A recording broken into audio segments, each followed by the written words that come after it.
मैं सौम्या झा, बहुत बहुत स्वागत है आपका आज की सुबह चैनल में। हम इस वक्त मौजूद हैं सीपी में। हाल ही फिलहाल खबर ये आ रही है कि बांग्लादेश में जो हो रहे हैं, हिंदू पे जो दुष्कर्म हो रहे हैं प्लस दलित पे जो दुष्कर्म हो रहे हैं, उसका मायावती ने एक नेतृत्व रखा है।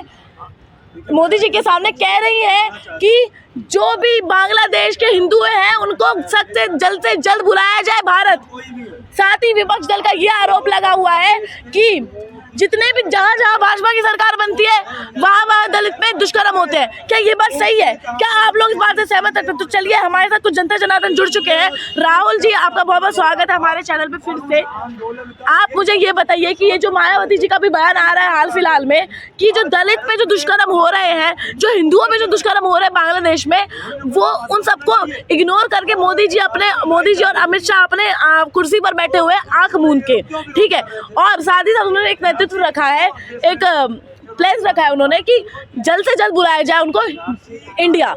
क्या इस बात से सहमत आप? क्या बांग्लादेश में जो हिंदू है उनको बुलाना चाहिए क्या इंडिया? देखिए, सबसे पहले जैसे दिल्ली के एलजी साहब ने, आज मैं पढ़ रहा था न्यूज़ के अंदर, तो उन्होंने एसडीएम वगैरह को बुलाया, दिल्ली पुलिस को भी बुलाया और जितने यहाँ के रोहिंग्या उनको बाहर खदेड़ने की बात करी। तो ऐसे ही मायावती जी को पहले ये बोलना चाहिए आकर के कि यूपी के अंदर जितने रोहिंग्या मुसलमान आ करके बसे हुए हैं ना, भगोड़े बांग्लादेशी मुसलमान, इनको बाहर निकालो, इनका क्या राइट है यहाँ पर रहने का। उन्होंने वो नहीं बोला, लेकिन जो दलित हैं, बांग्लादेश में फंसे हुए हैं, उनको लाने के लिए मोदी से अपील करें। क्या सिर्फ दलित बस फंसे हुए हैं वहाँ पे? क्या मायावती सिर्फ दलितों की राजनीति चलना चाह रहे हैं? और जब अयोध्या में 12 साल की दलित बच्ची से बलात्कार हुआ, उस पर तो मायावती जी ने कोई शब्द नहीं कहे, उस पर तो अखिलेश यादव जी ने कुछ कहा। तो मतलब दलित तो भारत में सुरक्षित नहीं है, 12 साल की बच्चियां सुरक्षित नहीं है, और आप बांग्लादेश की बात कर रहे हो जो दलित अपनी इच्छा अनुसार वहां रह गए थे। आप एक चीज देखिए, जब कतर में 7 सैनिक हमारे फंसे हुए थे, पूरा विपक्ष बोल रहा था मोदी जी की ताकत कहाँ है, कब आएंगे वो 7 सैनिक, कब आएंगे वो 7 सैनिक। जब अभिनंदन जी का फ्लाइट, उनका जो प्लेन था वहाँ क्रैश हुआ, तब इन्होंने बोला भैया अभिनंदन जी कब आएंगे, कब आएंगे। ऐसे ही इन्होंने पुलवामा अटैक के बाद बोला भैया इतने जवान मर गए पुलवामा के अंदर, मोदी क्या कर रही है, डबल इंजन की सरकार क्या कर रही है, 56 इंच का सीना क्या कर रहा है। लेकिन जैसे जैसे मोदी जी ने अपने दिमाग अनुसार काम किया, पुलवामा का हमला, पूरी कार्रवाई हुई, वहाँ पर सर्जिकल स्ट्राइक हुई, अभिनंदन 24 घंटे में आया, कतर से 7 सैनिक फांसी की सजा रुकवा करके लाए गए। उसी तरीके से बांग्लादेश में जो हिंदू प्रताड़ित हो रहे हैं, जिनका नरसंहार चल रहा है, ऐसा नहीं है मोदी जी अपने घर में बैठ करके खुशियां मना रहे होंगे, झूम रहे होंगे। वो मोदी है, नरेंद्र दामोदर दास मोदी, जिन्होंने पता नहीं बाल अवस्था से ही घर परिवार छोड़ दिया था और सामाजिक सेवा में लग गए थे। तो उनको हिंदू प्रेमी भी कहा जाता है, हिंदू हृदय सम्राट भी उनको कहा जाता है, ऐसे नहीं कहा जाता। बांग्लादेश से बांग्लादेश आप कह रहे हैं कि वहाँ के दलित खुद अपने इच्छा अनुसार गए थे वहाँ पर, लेकिन अब तो वो आना चाह रहे हैं ना, हिंदुस्तान क्यों नहीं बुलाया जा रहा है उनको? मैडम एक बात बताइए, वहाँ 5 से 7 करोड़ हिंदू रहता है। हाँ। 5 से 7 करोड़ हिंदू है। वहाँ की आबादी कितनी है? लेकिन वो 5 से 7 करोड़ हिंदू जो है, उसमें से लगभग मैं कहता हूँ 10 लाख की हिंदू एकत्रित हो जाए। मुट्ठी भर छात्रों ने आंदोलन किया था ना, हसीना शेख को भागना पड़ा, तो मैं कहता हूँ मुट्ठी भर हिंदू ही वहाँ जाग जाए। क्या जरूरत है उनको भारत में रहने की? जब बांग्लादेश रुके, बांग्लादेश भी हिंदुओं का है। जैसे वो शायर हुआ था ना कि भैया किसी का बाप का नहीं है हिंदुस्तान, सभी का खून शामिल है यहाँ पर, उसने डाला। तो किसी के बाप का नहीं है बांग्लादेश। हमारी सेना बीच में कूदी थी, तब जाकर के इनको इनका हिस्सा दिया था, नहीं तो पाकिस्तान में रहते आज तक मरमरा गए होते आपस में लड़कर गई। तो ये तो बांग्लादेश किसके बाप का नहीं है, मुट्ठी भर हिंदुओं को जाग जाना चाहिए। और दूसरी बात, मायावती जी हो, चाहे अखिलेश जी हो, चाहे राहुल गांधी जी हो, जो आज सीना ठोक रहे हो, मैं जगह जगह पर देख रहा हूँ, क्या महाराष्ट्र, क्या कलकत्ता, क्या दिल्ली, क्या लखनऊ, क्या जम्मू, क्या हिमाचल, क्या उत्तराखंड, तमाम हिंदू संगठन आज सड़कों के ऊपर है, आरएसएस के कार्यकर्ता सड़कों के ऊपर है बांग्लादेशी इन मुसलमानों के खिलाफ। लेकिन हमारा भाईचारा निभाने वाले मुसलमान कहाँ है? वो क्यों नहीं है सड़कों के ऊपर? पूछिए इनसे। हमारे जुड़ोगे तो जीतो का नारा देने वाले अखिलेश यादव कहाँ है? वो क्यों नहीं है सड़कों के ऊपर? उनके कार्यकर्ता क्यों नहीं है सड़कों पर? मतलब आप बिना मतलब की राजनीति रोटियां सेकने के लिए बता रहे हो बांग्लादेश में हिंदू प्रताड़ित हो रहा है, लेकिन हमारे तमाम विपक्ष के नेता कहाँ हैं आज? वो सड़कों पे क्यों नहीं है बांग्लादेशी हिंदुओं को बचाने के लिए? ये बताइए कि ये जो विपक्ष दल नारा मतलब बार बार आरोप लगा रहे हैं कि जहां पर भी भाजपा की सरकार बनती है वहां पर दलितों के साथ दुष्कर्म होते हैं, क्या इस बात से सहमत रखते हैं? 2017 में योगी जी ने पहली बार शपथ ली थी मुख्यमंत्री पद पे, 2022 में दूसरी बार ली थी। हमने किसी दलित बिटिया का 12-12 साल में उम्र में बलात्कार सरकार नहीं देखा था। अयोध्या पावन नगरी में सपा का सांसद चुन करके आता है, उसी का मंडल अध्यक्ष 12 साल की बच्ची से दुष्कर्म करता है जो दलित परिवार की होती है। जी जी।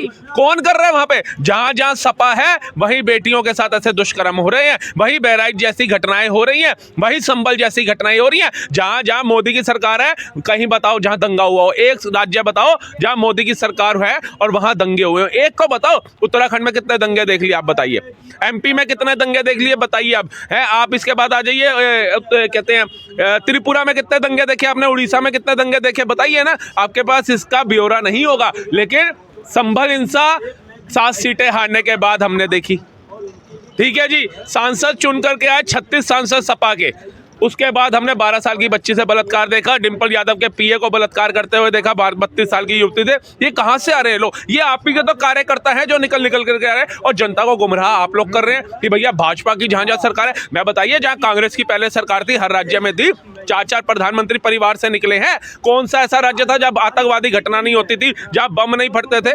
आज कोई एक राज्य मुझे बताइए जहां आतंकवादी घटना हो रही हो, जहां बम फट रहे हो, जहां ट्रेनों में बम फट रहे हो, जहां ताज जैसा हमला हुआ हो। एक का उदाहरण दीजिए। 11 साल हो गए मोदी सरकार को। जी जी जी। दिल्ली की जनता पूछे केजरीवाल से एक ही सवाल, खुद शीश महल बना के दिल्ली का जनता का क्या बदहाल? क्या इस बार भी फिर आप लाएंगे कट्टर ईमानदार केजरीवाल? दूर दूर तक नहीं लाएंगे मैडम। 10 सालों में इनको ऑटो वाला याद नहीं आया। आज ऑटो वालों के लिए 5 स्कीमें लेकर के आ गए। 10 लाख का तुम्हारे को बीमा देंगे, 25 ले तो आए ना 10 साल लग गए। मतलब इनको पता है ना कि इन्होंने दिल्ली में काम नहीं किया। मुफ्त की रेवड़ियां जो हम 10% बांट रहे थे, उसको 50% बांटो। लेकिन हमें दिल्ली में अपनी सरकार हालात में बनानी है। अगर हम दिल्ली हार गए तो हमारा जो करियर है ना वो खत्म हो जाएगा और राज्य खत्म हो जाएगा। बिल्कुल, दिल्ली ही तो मेन सवाल है केजरीवाल का। आप एक बात बताइए, दिल्ली के अंदर बाय 1 गेट 1 दी इन्होंने। हाँ, दिल्ली के अंदर टूटी सड़कें इन्होंने दी। अच्छा। सीवर्स लाइनें नहीं डाली इन्होंने। पार्कों की बदहाली दी। कूड़े का पहाड़ खत्म आए थे, जंगीरपुरी एक और कूड़े का पहाड़ दे दिया इन्होंने। सिसोदिया जी अपनी सीट छोड़ के भाग गए जंगपुरा के अंदर। ऐसे कौन सा नेता होता है जिसने इतना काम किया होता है? अवध ओझा जी दिल्ली से पड़पड़गंज का चुनाव लड़ रहे हैं। अवध ओझा जी दिल्ली से पड़पड़गंज का चुनाव लड़ रहे हैं। क्या लगता है कि 70 की 70 सीटें इस बार आम आदमी पार्टी को दे पाएंगे? दूर दूर तक नहीं देंगे। 70 में से 7 आ जाए तो बहुत बड़ी बात होगी दिल्ली के लिए।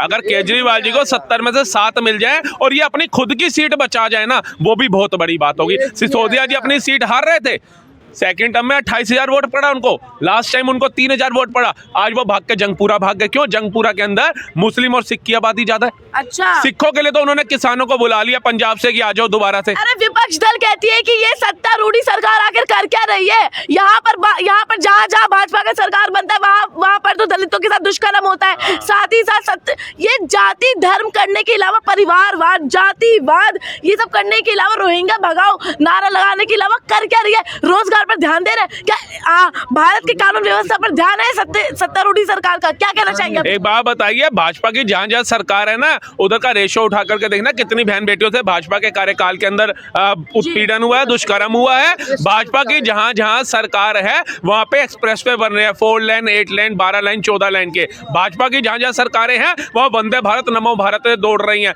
भाजपा की जहां जहां सरकारें हैं वह स्वच्छता अभियान चलाए जा रहे हैं। भाजपा की जहां जहां सरकारें हैं वहां पर देश को विकासशील बनाया जा रहा है, राज्यों को विकासशील बनाया जा रहा है। नए नए उत्पाद आ रहे हैं, नई नई फैक्ट्री आ रही है, नए नए कारखाने आ रहे हैं, विदेशी कंपनियां वहां पर अपना पैसा लगाने को तैयार है। लेकिन जहां पर विपक्ष की सरकार है, पूछिए 65 साल एक मुश्त होकर के राज किए, 10 साल तो हुए मोदी जी को। 10 साल में आप इतनी अपेक्षा दिखा रहे हैं। आपके कार्यकाल में कितने IIM IIT ट्रिपल IIT थे, कितने एम्स थे? पूछिए इनसे। कितने विश्वविद्यालय थे, कितने केंद्रीय विद्यालय थे? पूछिए। इनके पास जवाब नहीं होगा। लेकिन आज आप देखिए एम्स की तादाद कितनी बढ़ गई है, आज IIM IIT की कितनी तादाद बढ़ गई है, पूछिए इनसे।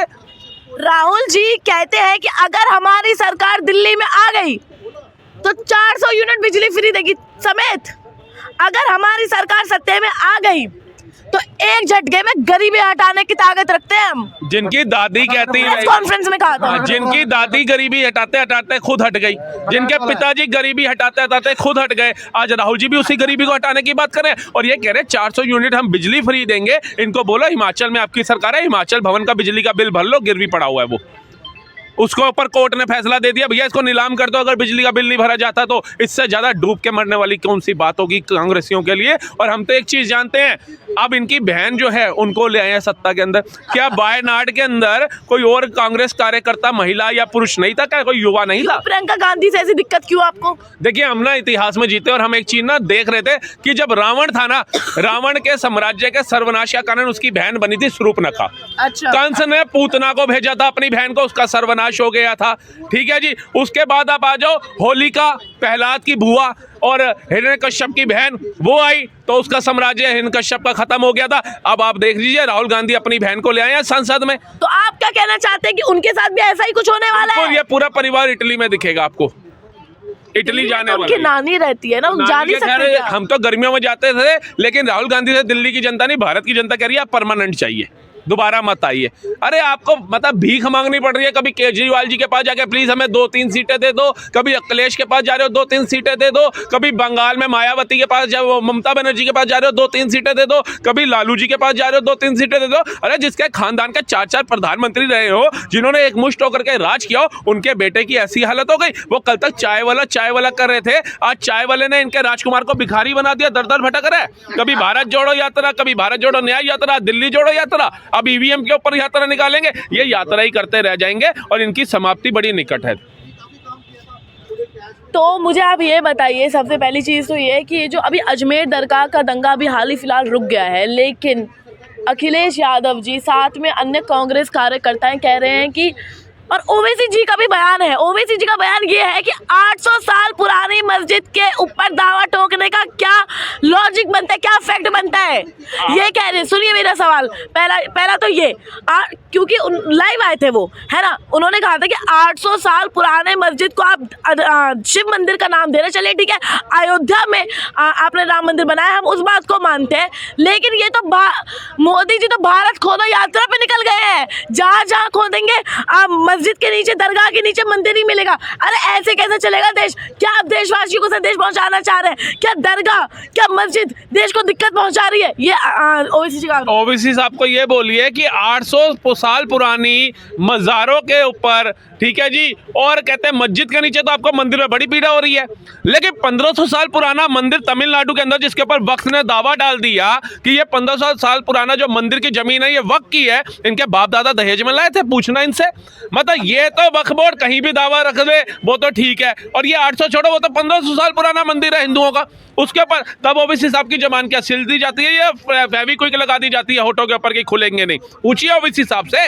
और मंदिर 800 साल पहले वो मस्जिद बनी कैसे थी? क्या जमीन खरीदी थी मुगलों ने आकर के? मोदी जी भी तो जाते हैं दरगाह, उसके बाद फिर वो दरगाह जाकर वही सर्वे करवाने लग जाते हैं। एएसआई वालों का नहीं सर, ऐसे मत करो, एएसआई वालों का दरगाह। ये पूछिए ओवैसी साहब से या पूरे विपक्ष से जो मंदिरों के ऊपर इतनी टिप्पणी कर रहे हैं, इनसे पूछो, ये आप कहते हो ताजमहल हमारा, कुतुब मीनार हमारा, लाल किला हमारा, अजमेर शरीफ की दरगाह हमारी, ये मस्जिद है हमारी, बाबरी मस्जिद हमारी, सब कुछ तुम्हारा। ये सारी चीजें ये मुगल जो अरब देशों से आए थे, अरब में क्यों नहीं बनाई? अरब में आपने लाल किले का नाम सुना है कभी? ताजमहल देखा कभी आपने? कुतुब मीनार देखा क्या? ये सब हमारे पुरखों के बनाए हुए, उनके जो कहते हैं ना मजदूरी थी, जो उनका बल था, जो उनकी मेहनत थी, वो थी। इन पे आकर के अगर अपना टैग लगा दिया तो ये आपका नहीं हो जाता। फॉर एग्जाम्पल, अगर मैं किसी का घर खरीद रहा हूँ तो मैंने उसके ऊपर अपना टैग लगा दूंगा, मेरा नहीं होगा, उसके पेपर मुझे चाहिए, परचेसिंग पेपर मुझे चाहिए। इनके पास पेपर है? पूछिए। ओवैसी साहब का बयान आजकल कुतुब मीनार पर भी विष्णु स्तंभ होने का दावा लगाया जा रहा है। दावा नहीं, वो है मैडम, वो यहाँ पर कैसे कह सकते हैं? विश्वास से बताइए जी, उसके ऊपर कुतुब मीनार, जिसने कुतुब ने अपना नाम लिख करके लगा दिया कि ये कुतुब की मीनार थी। कुतुब कौन था, कहाँ से आया था, किस माह का वो जना था, भारत की भूमि पे पैदा हुआ था कुतुब? पहले तो ये पता करिए। और अगर था तो भैया जी उसने गणेश जी की प्रतिमा क्यों लगा रखी है कुतुब के ऊपर? कुतुब के ऊपर गणेश जी की प्रतिमा, ये बात देखिए ना, वहाँ पे विष्णु चक्कर लगे हुए हैं, स्वास्तिक बने हुए हैं। ये कौन सा कुतुब था जो सनातन धर्म की पूजा करता था? पूछिए इनसे। और उस सनातन धर्म की पूजा अगर कुतुब करता था तो मुसलमानों को कहां पे पीड़ा है सनातन की पूजा करने में? उनको भी करनी चाहिए।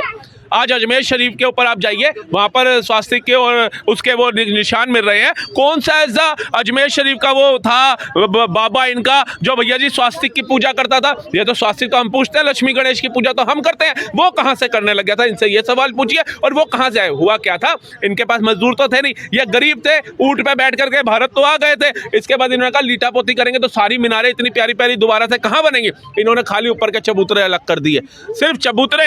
अगर आज भी चबूतरे हटा दो, दीवारें खडोलोगे, आपको हमारे देवी देवताओं की मूर्तियां ही मिलेंगी। आप एक बताइए, उसमें पुराने किसी कलाकार की फोटो तो नहीं निकली, उसमें झांसी की रानी की फोटो आपने देखी, महाराणा प्रताप की देखी, और किसी स्वतंत्रता सेनानियों की देखी? नहीं। उसमें किन की मूर्तियां निकल रही हैं? हमारे इष्टों की, हमारे भगवान की, जो आदि अनादि काल से पृथ्वी पर थे, जिनका वर्चस्व था, जिनको आज भी हमारे वेद पुराण सब बता रहे हैं। आप हनुमान चालीसा पढ़िए, उसमें आपको पृथ्वी से सूरज की दूरी इतने सैकड़ों हजारों साल पहले बता दी गई, और नासा ने कितने टाइम पहले सर्च कर करके देखी। पूछिए, सनातन धर्म का मुकाबला कहाँ करेंगे? सनातन खत्म करने ही तो मुगल आए थे, खुद खत्म हो गए। सनातन खत्म करने ही तो अंग्रेज आए थे, खुद खत्म हो गए। सनातन खत्म करने ही तो एक पार्टी 60 साल से राज कर रही थी, खुद खत्म हो गई। देखिए, मनीष सिसोदिया जी वाइस प्रेसिडेंट जो जगदीप धनखड़ है, उनको गाली देते, कुछ अपशब्द बोलते हैं भरी सांसद में, है ना?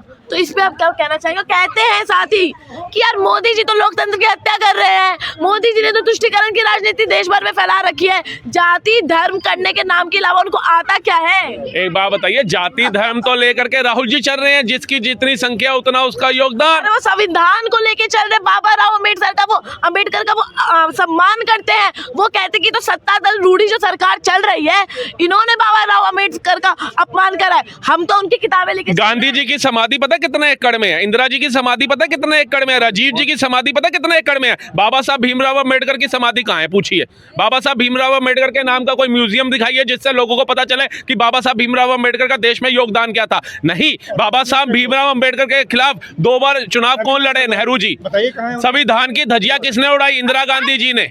ये सारे धज्जियां उड़ाई ना। सेकुलर शब्द किसने जोड़ा? मुस्लिम पर्सनल लॉ किसने दिया? वक्फ बोर्ड किसने दिया? पहले संसद में पहला मुसलमानों को ऐसा किसने कहा?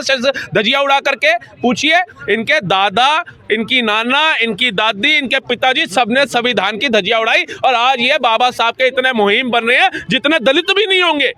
आज तो राहुल गांधी जी कह रहे हैं तो शुक्र करो ये खान से पारसी हुए, पारसी से ये ब्राह्मण हो गए, अब ये अपने आप को दलित साबित ना करते हैं। सेक्युलरिज्म के बेस पे चलते हैं वो। ये किसने दिया? बाबा साहब ने डाला था सेकुलरिज्म का शब्द, बताइए। बोले गांधी कहाँ से? भैया हम बाबा साहब के संविधान से चलता है देश। एक ही शब्द पूछूंगा, गांधी कहाँ से है ये पूछिए बस उनसे, राहुल जी से।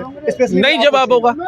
आप बताइए ना। आपकी माता जी ने एक मतलब खान कहले शादी करी थी, और सुनिए लव मैरिज करी थी। क्या है आपका नाम? क्या है? सौम्या झा। आपके पापा का नाम?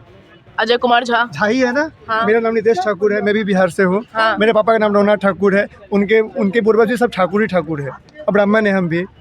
तो भैया आप जर्मन नागरिक हो ना? नहीं अपने पूर्व वो तो दल बदलू है। गांधी तो नहीं लगा लिया ना मैं कि गांधी जी का। देखिए, फिरोज खान से जिन्होंने शादी करी थी, जब बंटवारा हुआ तो अपना घरवाला ही छोड़ के इंदिरा गांधी जी भारत आ गई थी 2 बच्चे लेकर के।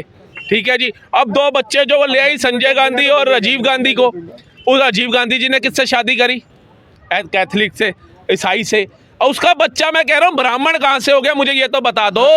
और गांधी जी कहते रह गए स्वदेशी अपनाओ, स्वदेशी अपनाओ, स्वदेशी अपनाओ, और इन्हीं का गोद ली बेटी का बेटा विदेशी ले आया। पूछिए, भारत का बेड़ा गर्क तो वहीं से शुरू हो गया था, क्योंकि जब जब अंग्रेज आए हैं भारत में अत्याचार ही हुआ है, वो कभी भारत के सगे नहीं हुए। अब एक बंदा जब अंग्रेजन को ही उठा लाया तो भारत कहाँ से प्रगति कर जाएगा? पूछिए। केजरीवाल जी कहते हैं कि ये जो क्या चल रहा है, ये राज्य सरकार में, दिल्ली के राज्य सरकार में आगे चल क्या रहा है? क्राइम हो रहा है, लड़कियां सेफ नहीं है, ये सारी की सारी गलती किसकी? भाजपा सरकार की। हमारे काम में डंगा अड़ा रहा है। क्या लगता है आपको कि आजकल की टाइम पे महिलाएं प्लस लड़कियां सेफ नहीं है क्या दिल्ली में? और क्या इसका कारण भी भाजपा सरकार है? देखिए, एक हमारी बहन का ना एक बलात्कार किया था बस के अंदर बड़ी बेरहमी से। दामिनी? नहीं, दामिनी नहीं, एक बहन का बलात्कार हुआ था बस के अंदर, जिसके कातिल कह लो, जिस दुष्कर्म करने वाले जो थे, उनको सजा कितने साल बाद हुई थी, और हमारे केजरीवाल जी ने ना उनको मशीन गिफ्ट करी थी। जब उसमें एक नाबालिग था ना, उसको जब छोड़ा गया तो उसको इन्होंने एक मशीन गिफ्ट करी थी, मुझे उस बहन का नाम नहीं याद आ रहा है, उसकी माता जी निर्भया निर्भया के दोषियों को जो केजरीवाल जी वो मशीन, सिलाई मशीन गिफ्ट कर रहे हैं, वो 10,000 रुपए दे रहे हैं, सिलाई मशीन गिफ्ट कर रहे हैं और सिलाई मशीन के साथ 10,000 रुपए दे रहे हैं। क्यों? भैया इतना अच्छा काम किया हुआ केजरीवाल जी की नजर में। फिर उनका निगम पार्षद ताहिर हुसैन वो पेट्रोल बम फेंक रहा है, भजनपुरा में जमुना पार में आगजनी कर रहा है, पत्थरबाजी करा रहा है। इतने अच्छे अच्छे गुंडे पार रखे हो जिस नेता ने, वो बात कर रहा है दिल्ली सेफ नहीं है। जिसने इतने रोहिंग्या बसा दिए दिल्ली के अंदर, वो बात कर रहा है दिल्ली सेफ नहीं। दिल्ली सेफ कहां से होगी? और कहता था 10 लाख सीसीटीवी लगाऊंगा। कितने सीसीटीवी हैं? और जहां पर अभी यहाँ पर कोई झगड़ा हो जाए, कोई चेन स्नैचिंग हो जाए, तो वो सीसीटीवी पता कैसे हो जाते हैं? जैसे कबूतर होता है ना, बिल्ली को देख के आंखें बंद कर लेता है, ये चोर डकैतों को देख के अपनी आंखें बंद कर लेते हैं कैमरे। सही बोले एकदम, ये सच्चाई है। पूछिए अभी यहाँ कुछ हो जाए ना डकैती, ये कैमरे की जांच कराइए, कहेंगे चल ही नहीं रहा था, रिचार्ज ही नहीं हुआ, उसका वाईफाई खत्म था। मतलब ऐसे एक्सक्यूज आपको मिलेंगे। तो ये कहाँ दिल्ली को सजा रहे हैं? दिल्ली वालों ने केजरीवाल को चुना, दिल्ली वालों ने एलजी साहब को नहीं चुना। तो मुझे ये बताइए ना, सीधा सा मेरा सवाल और लास्ट सवाल यही है कि दिल्ली की महिलाएं, दिल्ली के लोग, दिल्ली का जो क्राइम चल रहा है, दिल्ली का जो पॉल्यूशन चल रहा है, दिल्ली की जो कानून व्यवस्था है, उसको खराब आखिर कौन कर रहा है? केंद्र सरकार या खुद राज्य सरकार? देखिए आप ये देखिए जो रेशो निकल के आ रहा है कि दिल्ली में अगर 10 दंगे हुए, 10 चोरियां हुई, 10 डकैतियां हुई, तो 10 में से 8 कौन से समुदाय के बंदे निकल के आ रहे हैं। और जिस समुदाय के आ रहे हैं उन पे कार्रवाई करो। पहले तो दिल्ली में वो आए कहां से इतनी तादाद में, जांच करो, उनके आधार कार्ड चेक करो, किसने बनाए, कैसे वो बस गए, कैसे इन्होंने यहाँ प्रॉपर्टी ले ली, कैसे इन्होंने रातों रात झुग्गियां डाली। मैडम आप यहाँ पे ठेला नहीं लगा सकते, 2 मिनट में पुलिस वाला आके भगा देगा आपको, 2 मिनट में एनडीएमसी का कर्मचारी आकर के भगा देगा। और वो ठेला जो गरीब अपने बच्चों का पेट पालने के लिए लगा रहा है, चोरी डकैती करने के लिए नहीं। लेकिन ये हकीकत बता रहा हूँ कि दिल्ली का खून चूसने वाले चोर डकैत जो रातों रात मोटरे कॉलोनियों से गायब कर लेते हैं, जो रातों रात चेन स्नैचिंग कर लेते हैं, 100-200 के लिए मर्डर कर देते हैं, ये दिल्ली में बसे कहां से? इसका जवाब केजरीवाल जी देंगे।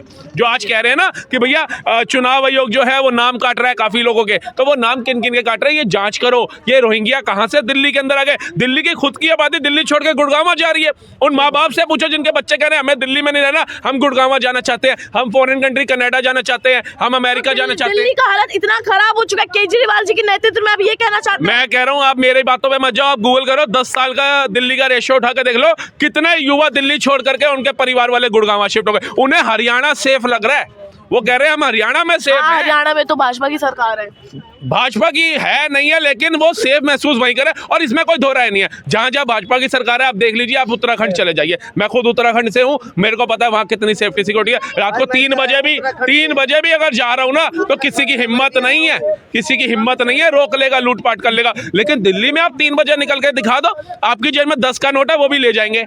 ऐसी दुर्दशा है दिल्ली की। इतना रोड बनाया ना बीजेपी। तो ये थी हमारे दिल्ली की जनता की राय। मेरे साथ बने रहिए, तब तक के लिए जय हिंद, जय भारत।